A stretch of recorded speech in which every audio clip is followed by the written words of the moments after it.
In the last year, Ubisoft has canceled a ton of games, but the one game they inexplicably haven't canceled yet is Skull and Bones. But I think there's a pretty good reason for it. Before we get into that reason, let's talk some about the history of this incredibly troubled game. In 2013, Ubisoft released Assassin's Creed IV Black Flag, and though it was technically a sequel to Assassin's Creed 3, it was critically and commercially received as the far superior game. One of the huge gameplay mechanics in Black Flag was the ship-to-ship combat, in which players could navigate their own ship, they could command a crew, and they could fight against other ships. And while it was pretty much a big departure for the series, the fans ate it up, with a lot of people asking for a standalone game with only the ship battling mechanics. In 2013, unbeknownst to the general public, Ubisoft began working on an expansion to Black Flag that would later be spun off into an MMO spin-off with the title of Black Flag Infinite. Of course, by this time, technology was somewhat becoming outdated, especially after a new console generation had been released, and so the game was once again spun off to make its own independent title, free of those restraints from the previous generation. To the best of my knowledge, we don't have any really known development footage of any of these games, and we don't really have the chance to see what they were, if they even made it past the concept phase. Throughout the next couple of years, the development of Skull and Bones was changing pretty rapidly, and at times the game was set in one region as a naval exploration title, and then later it had totally changed and become more focused on combat or later survival. And a lot of developers in an interview with Kotaku have blamed the rapid changes in direction on mismanagement and different changes in staffing at Ubisoft. Additionally, during this time, Rare had unveiled their open-world pirate game in 2015, Sea of Thieves. And though we've never gotten any sort of confirmation about Ubisoft Singapore's reaction to Sea of Thieves, there's little doubt in my mind that another game focused on pirates derailed the development progress. Though Sea of Thieves is a lot different game than Black Flag was and appears to be now currently, it's never really a good look for one developer to look like they lifted too many ideas from another one. And of course, there's always things to learn from other teams doing a similar thing to you as well. So Skull and Bones was unveiled at the Electronic Entertainment Expo, or E3, in 2017. This is the same year that Sea of Thieves was originally supposed to release before it got pushed into March of 2018. Then 2 months later, Ubisoft announced that Skull and Bones would be delayed into the 2019-2020 fiscal year, and they said that they wanted to give themselves some more time to develop the game in order to offer players an even more engaging experience. Now, in case you weren't aware, fiscal years are different than calendar years for corporations. For instance, fiscal year 2019 for Ubisoft seems to mean any time from April 2019 until the end of March of 2020. Keep that in mind because we're going to be talking about fiscal delays for Skull and Bones quite a bit. In 2018, Skull and Bones was back at E3 a year later, and this time they had some slightly different presentation focused mostly on PvE with an experience called Hunting Grounds. At some point between this and May of 2019, the next year, it was reported that Skull and Bones had not only scrapped the original version of the game, but also this version of the game that had been shown at E3 in 2018. And then a year later, in May of 2019, we were informed of another delay, but with no new date, and also told that Skull and Bones would not be present at E3 that year either.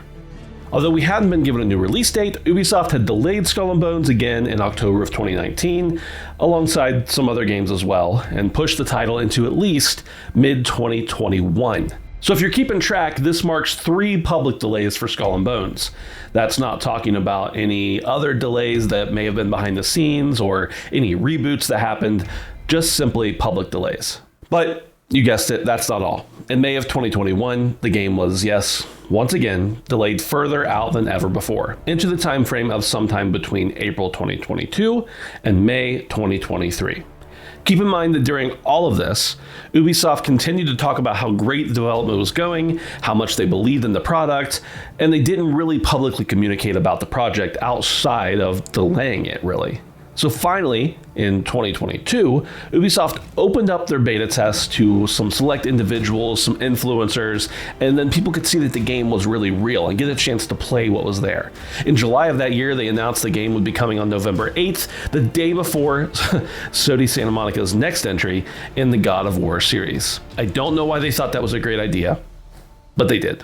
At this time, they also announced that the games would no longer be coming to Xbox One or the PS4 consoles due to their age, and of course the advancing technology around the game. Part of me really thought this was a good turning point because ditching the old console is a huge step in my opinion for the success of a game, especially multiple years after the new consoles have been released. But of course the internet laughed at Ubisoft Singapore for choosing a release date so close to God of War Ragnarok. But, fans who were hopeful that Skull and Bones could come out were finally breathing a sigh of relief thanks to getting a set-in-stone release date, finally. So throughout 2022, and after this announcement, Ubisoft was showing off the games left and right. They were doing showcases, they were sending it out to influencers, allowing people to get impressions, they were allowing more and more people to check out the beta. They even ran a technical test, which ultimately didn't go very well. And finally, they delayed the game again. This time, it was only 6 weeks before it was supposed to release. However, unlike a lot of the last delays, this delay actually had a new date attached to it, March 9th, 2023. But there was hope. For those anticipating the game, 5 months of polish work is obviously going to make the game better and allow some more fine-tuning to be done. But in January of 2023, those hopes would be dashed when Ubisoft not only delayed the game again, but did so without giving it another date, other than fiscal year 2023-2024. So here we are in 2023, and Skull and Bones has had 6 public delays, and who knows how many reboots internally. You may be asking yourself, like I am, why hasn't Ubisoft canceled this game yet? After all, Ubisoft's no stranger to canceling games. In fact, just within the last year, we've learned that Ubisoft has canceled no less than 7 games, some of which we knew about and some of which we never heard of. 2 years ago, we heard reporting that claimed that Ubisoft had already sunk more than $120 million into the development of Skull and Bones. And of course, in 2 years' time, you can spend a lot of money. Now, it seems to me that there are 2 big reasons why Skull and Bones hasn't just been straight up canceled yet. The first is that it's going to be a live service game. And even though most live service games don't take 10 years to develop, they do bring in mega bucks. So sometimes, even when they are taking a really long time in development and a lot of money, it can be worth it. It's incredibly important for a live service game to launch in a good state and get a huge player base at that point in order to continue to bring in revenue and make it all worthwhile. However, many, if not most, live service games are free to play and have game transactions or battle passes or something of that like. This allows them to get a large number of people playing the game because they're playing it for free, and then a lot of times people are willing to spend that extra $10 or $20 on cosmetics or a battle pass because, after all, they didn't pay for the game. So if the live service aspects of the game are what Ubisoft Singapore is counting on, they aren't making that really apparent, because they're planning to charge $70 US for the game. We'll see if that one pays off. The second reason, and likely the more important one, that Skull and Bones hasn't been straight up canceled yet, is due to a deal that Ubisoft struck with the Singaporean government. Now, we don't know exactly what this deal consists of, but according to a report from Kotaku, who spoke with some developers who were unnamed, it requires them to not only ship the game and new other IPs, but also to hire a certain number of people. And in return for this, they'll get some generous subsidies, maybe even paying for the entire game.